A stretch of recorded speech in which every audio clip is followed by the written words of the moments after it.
Welcome to the Ernie Chambers Show.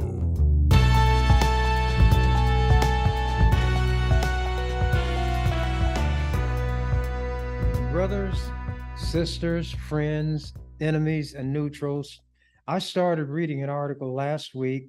It was written by a woman who works for an organization.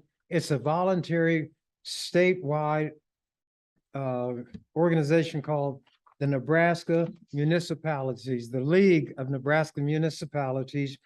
They represent the cities. They do a lot of work, lobbying in the legislature.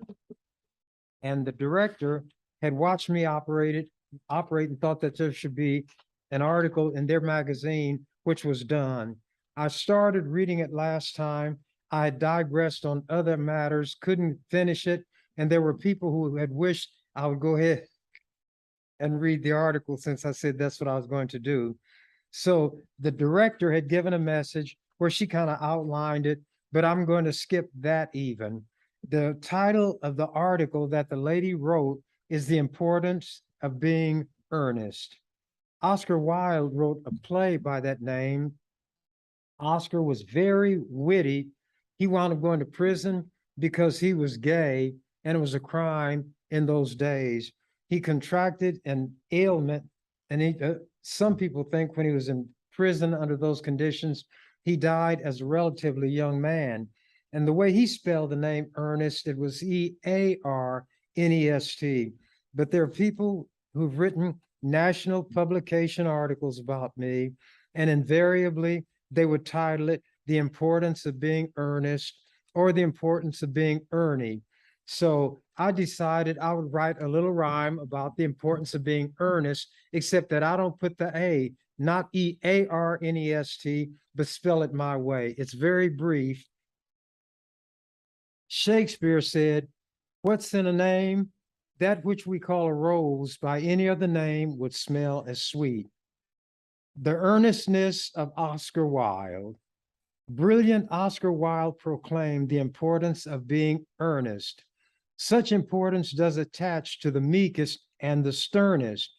My name being Ernest may ensconce me in that tribe, not surprising to the Oscar principle I subscribe.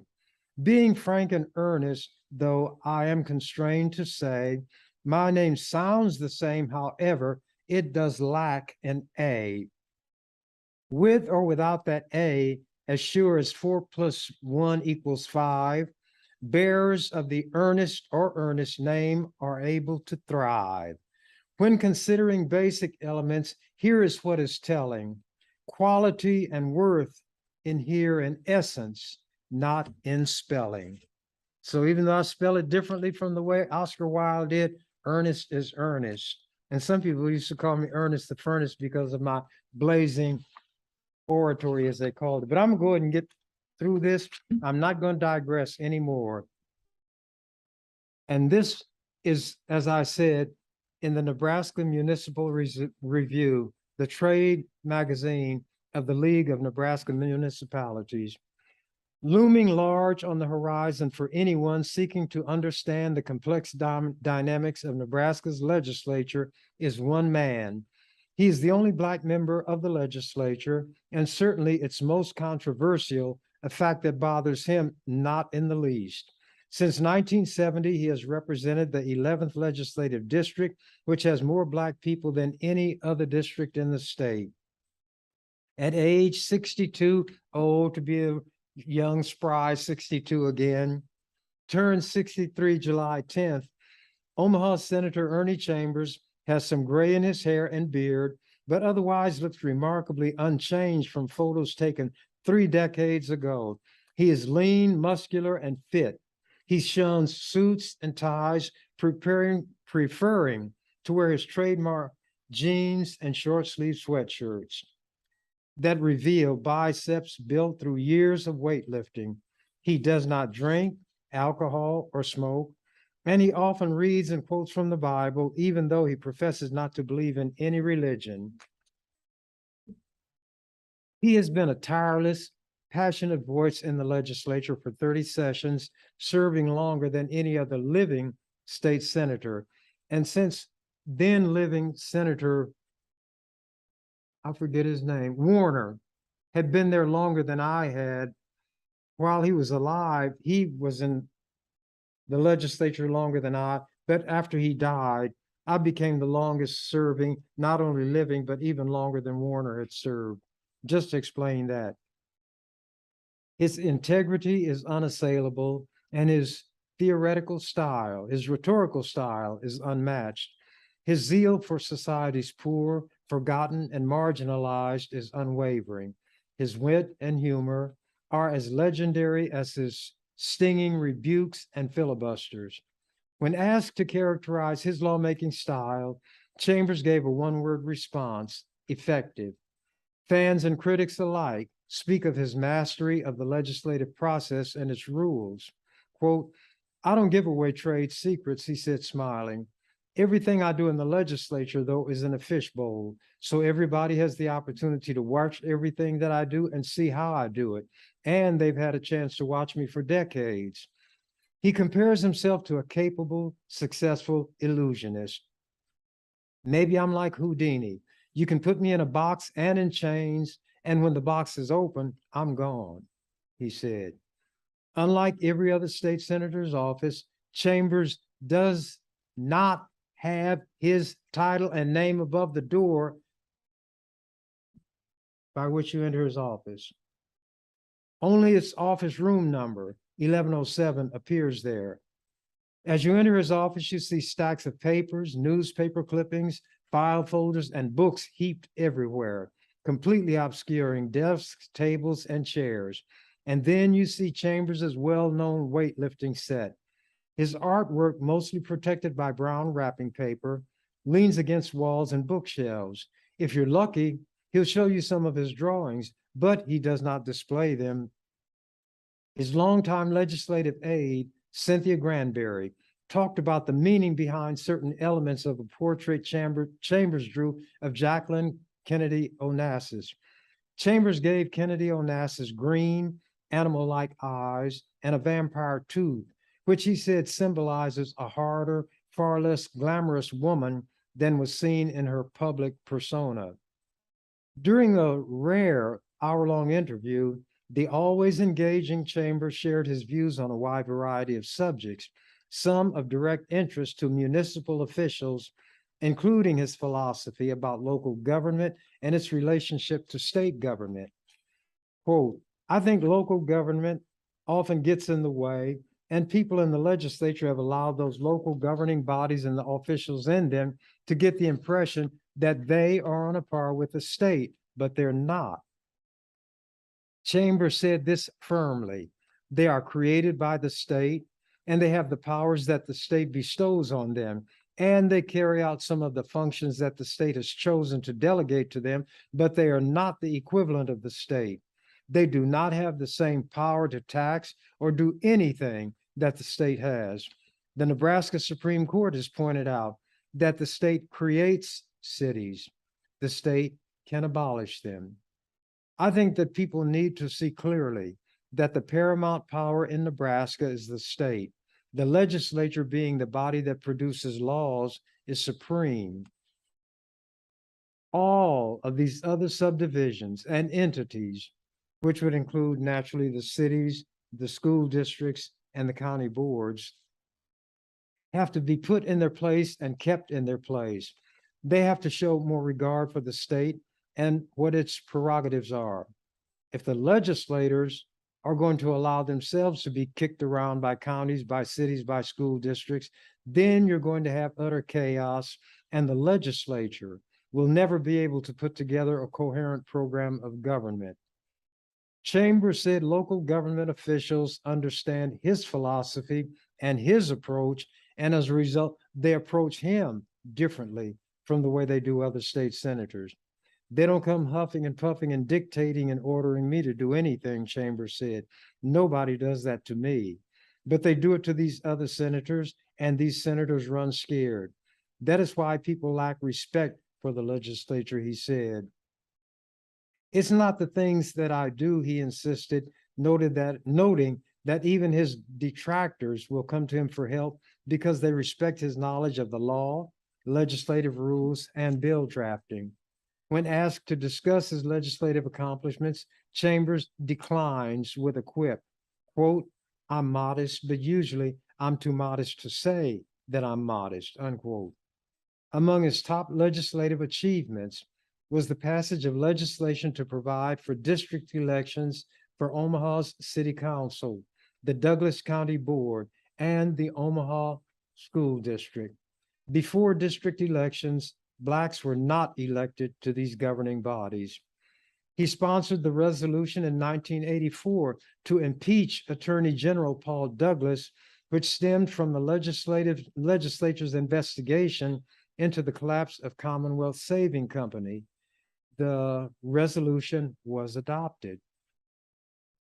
He criticized the practice of apartheid and succeeded in passing a statute that called for the state to divest public funds from companies or financial institutions doing business in or with South Africa.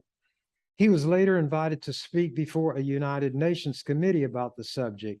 He also sponsored the legislation that repealed those statutes after apartheid was abolished. After it was abolished, Nelson Mandela was elected president, and then the state could allow investments in companies doing business in or with South Africa because the state-sponsored segregation was gone.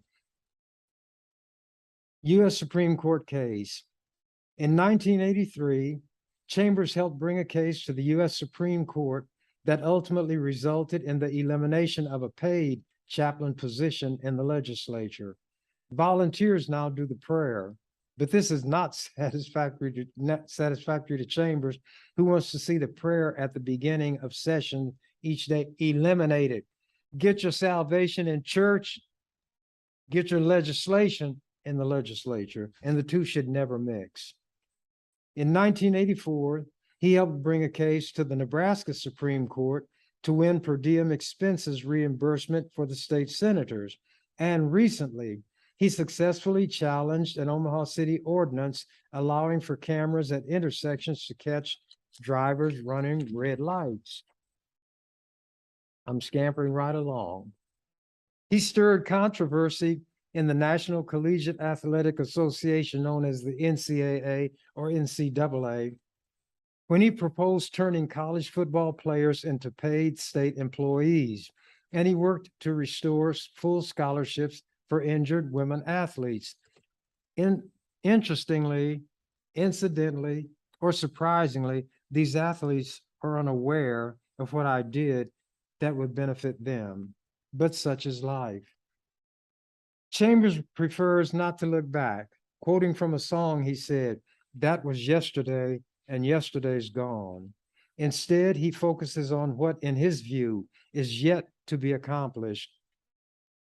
There still is so much to be done that I cannot look back on things that I have done and really take pleasure in them, because there are still so many people who hurt and nobody cares. There is no way to give them relief. And of course, there are his ongoing legislative efforts. He is a staunch opponent of the death penalty and has fought for 30 years to abolish it. He has offered legislation allowing gay men and lesbian women to marry members of their own sex. He is pro-choice and has consistently resisted efforts to place limitations or restrictions on a woman's right to abortion. I was doing this when everybody was saying that it was crazy. But when my mind tells me I have an obligation, that's what governs me, not what other people think or say. Quote, "That's why people in my position who try to do things that are often unpopular have to realize that our victories never stay won," Chambers said. "We have to continue to fight to hold them. There's a possibility they can be taken away, so we have to always take a long-range view." Chambers is perhaps best known for his filibusters. This activity frustrates many of his colleagues because it often delays or derails legislation unrelated to the bill being filibustered. And inevitably, it raises troubling questions about the delicate balance in a legislative body between the rights of the majority of senators versus the rights of a minority of senators, especially if it's a minority of one, such as Ernie Chambers. I didn't care what kind of rule they put in place. I didn't care if all 48 of the white people were against me. My motto was, if Alibaba can handle 40 thieves, I can handle 40 white people. And then I tell them, this is my legislature. You all are my folks. They didn't like that, but what could they do? Look ugly, get angry, get juices running through their system that's going to shorten their life. They're playing into my hands, aren't they? But anyway, I said I would not digress. Quote, Chambers claims his role in defeating legislation he opposes is more valuable than his role in passing legislation he supports. Prevention is better than cure, he said. So here's what I look at. You have a very high cliff and there's a sheer face that is about, well, there would be a fall of about 1,000 feet, let's say. It would be better to put a fence around the rim of the cliff to keep people from falling in the first place than to build a hospital or a cemetery at the bottom. So I try to keep a lot of bad things from happening in the first place. Chambers said he does not believe that his efforts at stopping legislation from passing harm his efforts to pass legislation he often supports. I don't look at it as a trade-off, he said. If what I see as being very important is to stop a bill, and I've got bills that I want and they'll kill those, well, we cross that bridge when we come to it. Jesus said, sufficient unto the day is the evil thereof. Therefore, take no thought for the morrow. So I do what's in front of me to do, because for all I know, after I get done stopping this bill, I may croak and never get to that other thing in the first place. I can only live in the instant.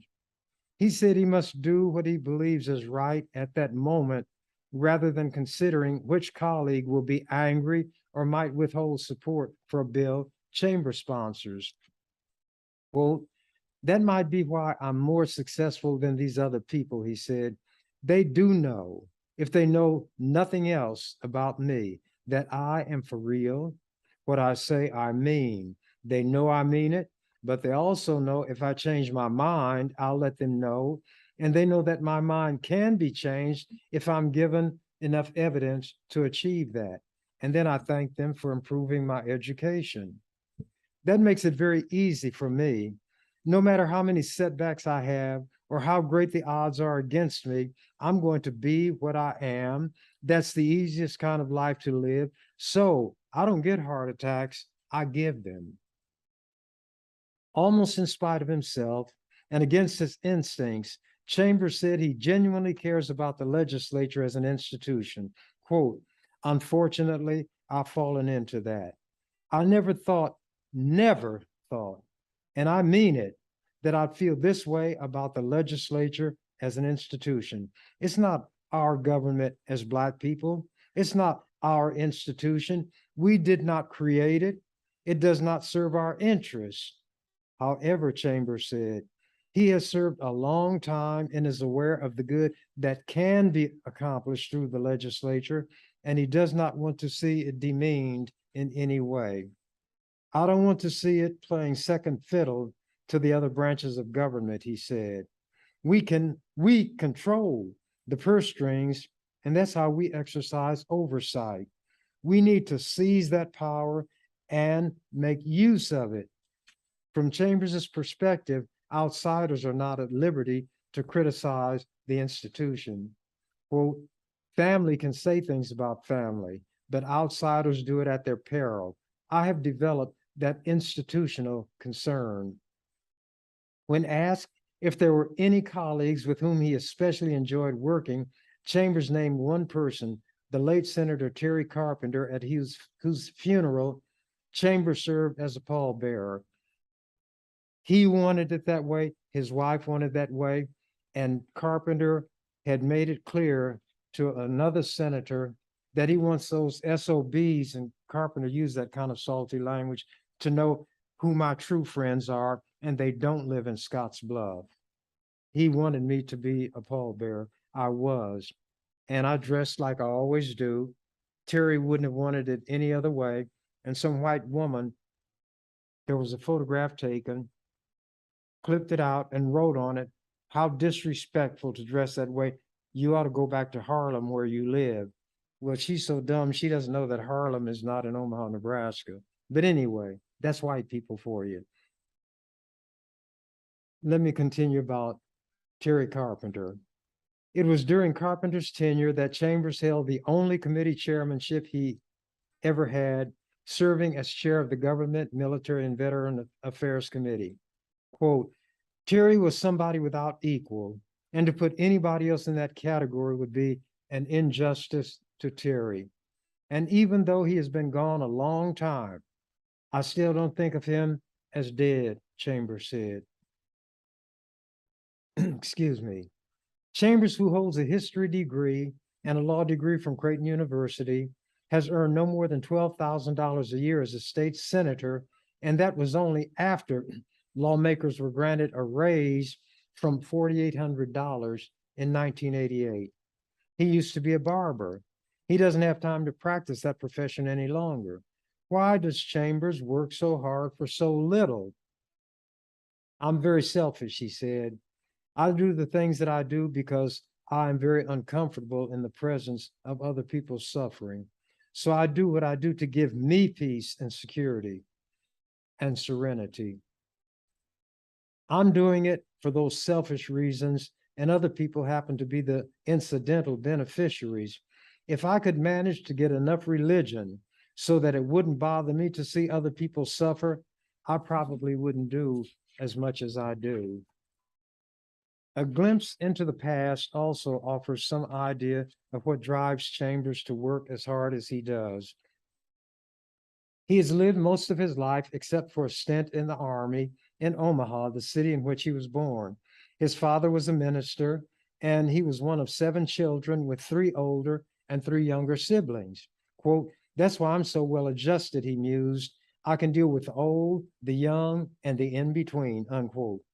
As a child, Chambers described how he faced an overt racism in school. "I was created by white people. When I was a child in grade school, all I ever had were white teachers, and they allowed things to happen where the white kids could laugh at me, mock me, and the teacher would join in. She was the one who read the story Little Black Sambo, and when the little white kids laughed, she was the one who did not stop them. So maybe if they hadn't been so unfair to me when I was that small child, maybe I wouldn't be the man I am now that they must contend with." Quoting from Mary Shelley's book Frankenstein, Chambers said, quote, "The monster said, 'You are my creator, but I am your master,'" unquote. Earlier this year, Chambers said he owns the legislature, a comment that rankled some of his colleagues. But Chambers said his fellow senators would not have considered it a personal affront to them as individuals if they had known that the expression was rooted in literature. Quote, "Sometimes they don't understand what really is behind my words," he said. "White people made me, but now I'm their master, and they cannot do anything with me.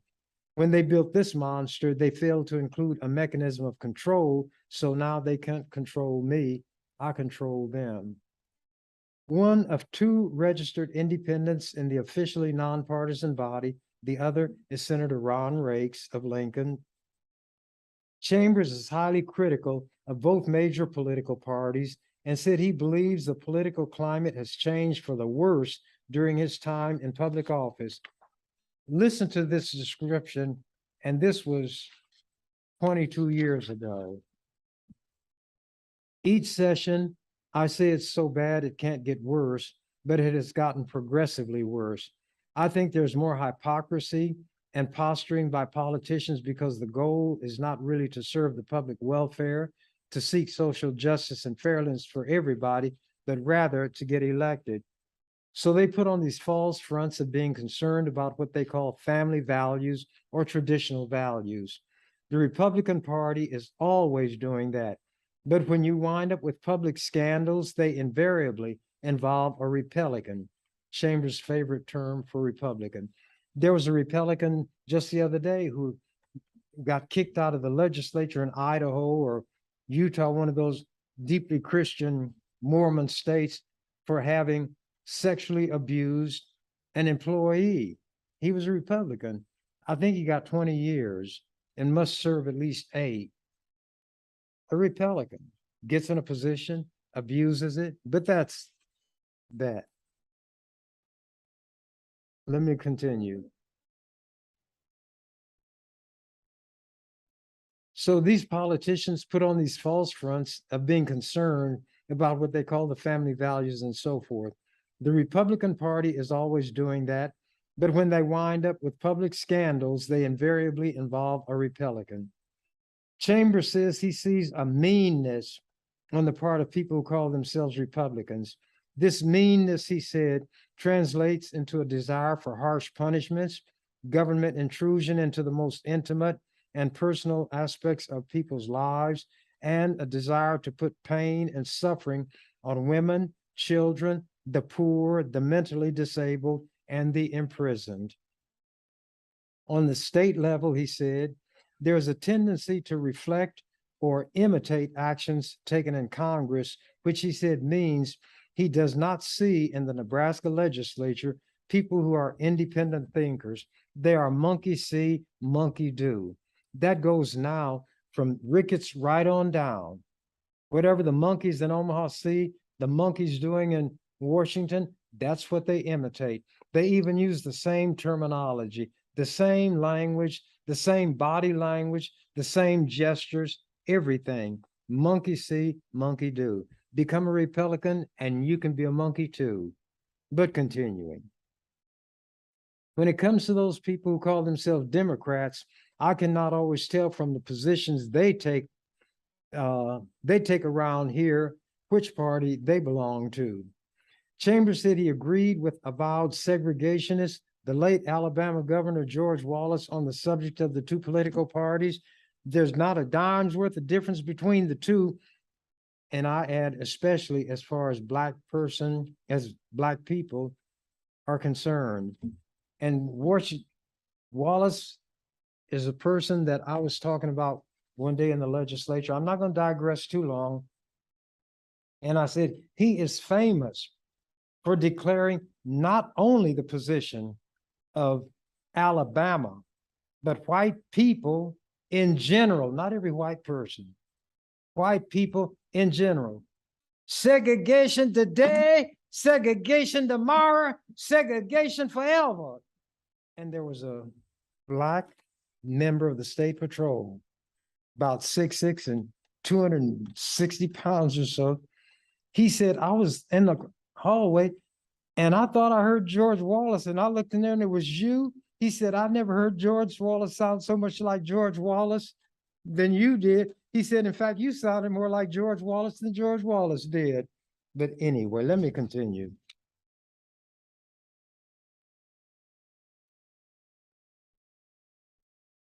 I'm skipping some things.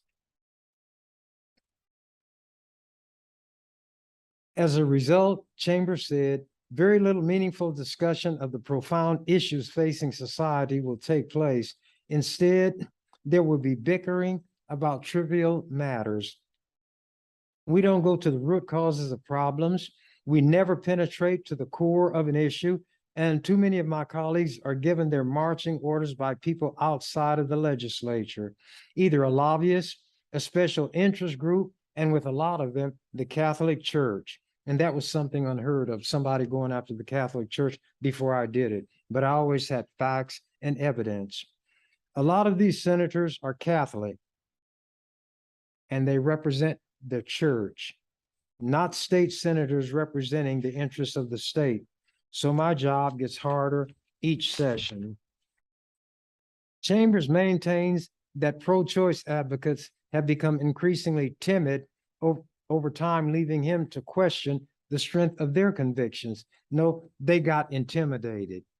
They were told they will not be elected and so forth. That stuff never meant anything to me. I didn't come into that office begging for it, and I wasn't going to beg to stay there. Quote, now, when those matters come before us, I expect to have to handle them virtually alone, he said. I don't look for much help from any of them. Handling things alone is perhaps part of the life of a man who lists his occupation as defender of the downtrodden. Generally, he said, in a capitalistic society, there always will be the haves and the have-nots. Members of the have-nots or the downtrodden have changed somewhat during his time in the legislature, he said. For example, farmers are suffering far more today than they were in 1970. Quote, I used to try to explain to them that the day is going to come when things are going to be very bad for you, and you all vote against things that would benefit Black people and poor people, he said. But when your day comes, I'm not going to do to you what you do to us. I'll help you. And as it turns out, I have helped the farm sector, but they did not deem themselves to be among the downtrodden in those days. In fact, as I've said before, when the nut really got tight, they put together a petition from farmers around the state to have me go to Washington to represent them to Congress, not become a congressperson. They wouldn't vote for me for that, I'm sure, but to represent their interests. See how they are? They'll turn to the devil himself. But to them, I was worse than the devil because they get along very well with the devil. They didn't get along well with me. Burmese python. He even viewed a Burmese python as a member of the downtrodden, he said. Some idiot had one and got bitten and wanted to have it killed. A 12-foot, 50-pound python. I read about it in the newspaper. I bought the snake from him. It was at the Humane Society. And I showed the people at the Humane Society the sales slip, and I got the snake, took it to the zoo, and they found a home for it. Even though I've always liked snakes, I did not know that one would actually be among the constituency that I would be able to rescue. So I tell people my constituency consists of those with 4 legs, those with 2 legs, and those with no legs. And Cindy, who works with me, says those with 8 legs too, because I don't kill spiders. But anyway, Chambers said he has done many things to benefit people who have contempt for him, but their contempt does not disturb him. That's the way people are, he said. And when you get into politics, you cannot have a thin skin. You cannot do it because you're looking for people to be grateful or to even understand what you do or where you do it. If a person is going to do this kind of work that I'm doing for as long as I've done it, you better do it because you think it's the right thing to do, and let that be the reason.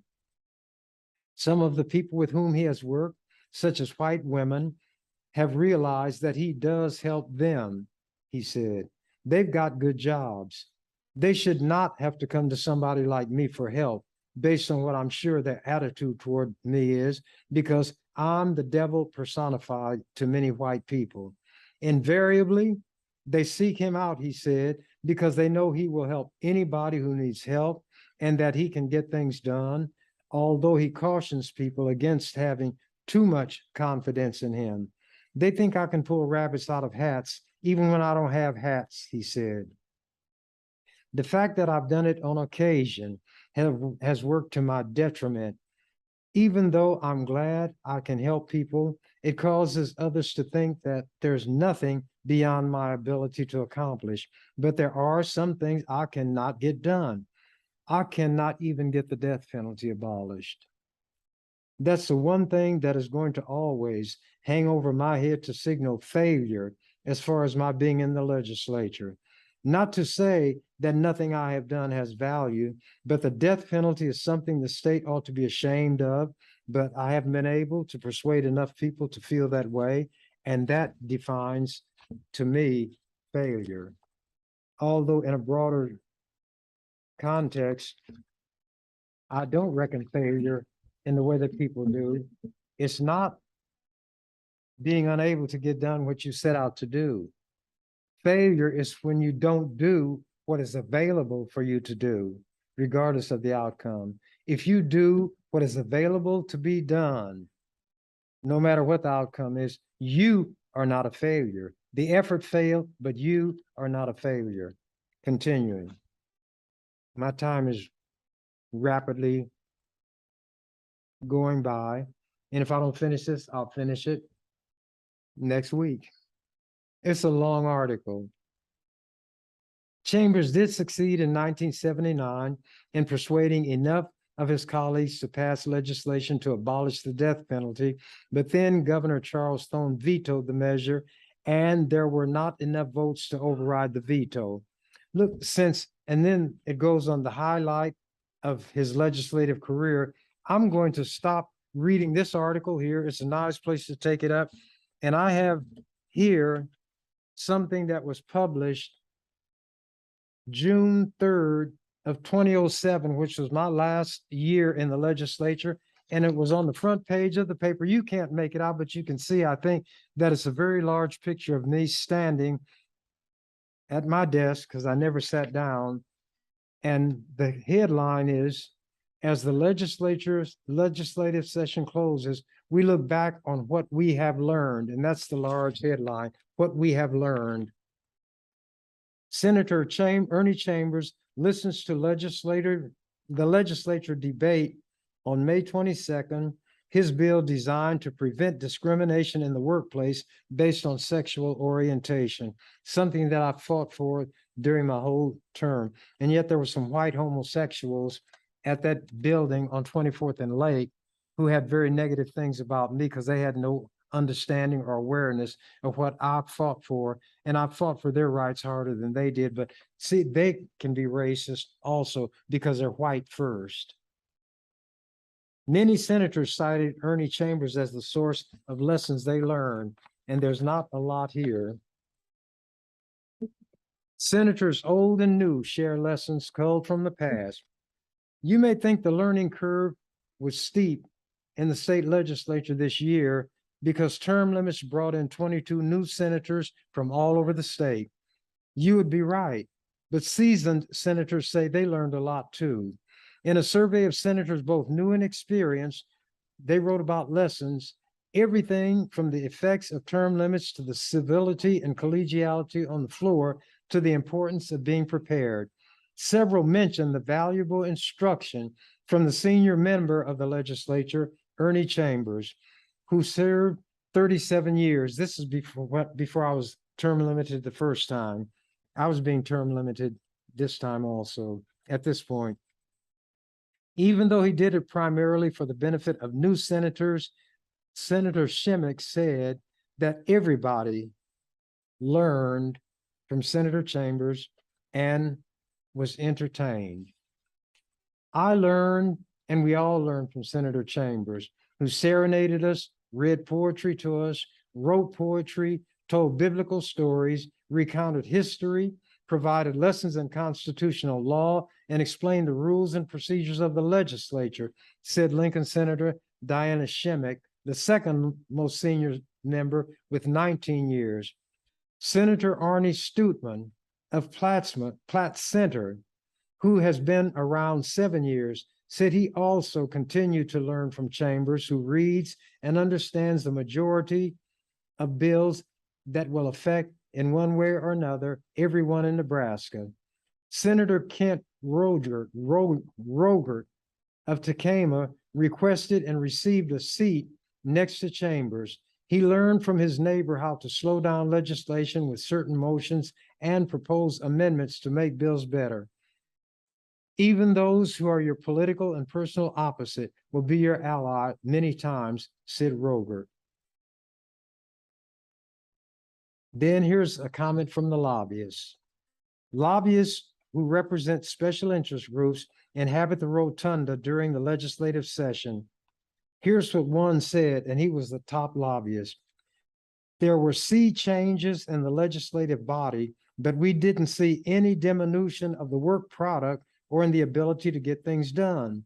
This session showed that we have an amazing ability to adapt. There was a movement of unseasoned senators to veterans in a short period of time. And get this, one thing has not changed. the individual domination of Senator Chambers, that has not wavered, that has not diminished. He put his mark on bills. He slowed things down, pieces of legislation to look different because of his influence. And then there is some other material that I might read next time, but I'm not going to get off into something that I cannot finish. I will just kind of digress for the last 3 or 4 minutes here. As I've said, it's a poor car that won't toot its own horn. I did not spend a lot of time telling people what I was doing. People do not read. They don't pay attention. Some people even now don't know what I did in the legislature, wondered why I stayed there as long as I did, and don't realize that in some respects, it cost me to be there. I went every day. I even went on weekends. And when we were in session or out of session. And I worked with members of the other 2 branches, the governors, which is the executive, and the Supreme Courts, which would be the judicial. And in most instances, they didn't want the people in their given branch of government to know that they were working with me. They would give me information. They would see something about to happen that shouldn't. And because they had insider information, if I took it up, they would know that somebody on the inside gave it, but nobody thought that anybody inside one of those entities would work with me. So when I came up with the information, they suspected that somebody had told me. But believing that nobody would work with me, nobody would dare speak out of school, they figured that I was just a genius, which may be true. But I'm not above acknowledging that I got information, that I got assistance from other people. That does not diminish me. What would diminish me is if I took credit for something for which I was not due credit. Now, where credit is due is the fact that I would take the information and run with it. I would stop bad things from happening. I would prevent one branch or the other from doing something that would be hurtful to the public by pulling the cover in the beginning. And as soon as somebody knew it, then whichever department it was or branch, they would disavow it and say they never intended to do it. But then the whistleblower, well, we can't say the whistleblower, the whisperer would come to me and say, Ernie, they know somebody had to tell you because we're the only ones who knew, but they'll never dream it was me. And I know you'll never tell on me. That's the way I was. My word was my bond.